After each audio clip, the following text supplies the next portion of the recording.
Imvula inamandla ebiyidliva ngomsombuluko iholile ekutheni igcwala amanzi enkabeni yedolobha uMnambithi ngenxa yokugcwala kwedamu iqeda usizi okuphazamise ingqalasizinda ehambisa amanzi ngaphansi komhlaba ama-drain edolobheni.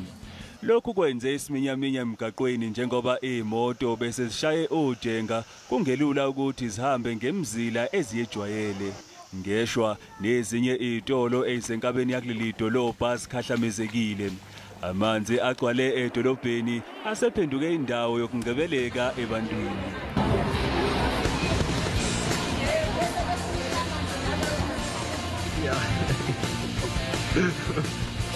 We on a bus.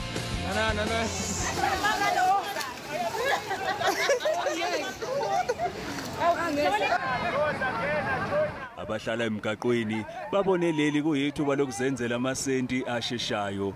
Ngenxa yokugcwala kwamanzi emgaqweni bekungasaweleki babese bevula ibhizinisi lokuwelisa abantu. Uma bezokudonsa ngenqola ubukhokha amarandi ali10 bakwephulele uma bezokuteta kube ngamarandi amahlanu.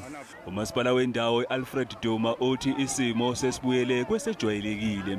Umnotho wethu usubuyele kwisimo esejwayelekile nabantu babonakala ukuthi amaphaphu asehlile futhi ke akekho osabikiwe ukuthi uke walahlekelwa umphefumulo ngesizathu samanzi abesedolobheni okuqinisekisa kona ukuthi cha nakuba bekuphazamisekile kodwa abantu bebekwazi ukuthi balawuleke bebambisene namaphoyisa abekade kuyibona abelawula isimo nabantu kanye nemoto ukuthi hamba kuphi ungahambi kule ndawo ngesimo ekade sikhona. Isangoma sezulu umkhushulwa Msemanga sichaza kabanzi ngokuholele kulesimo.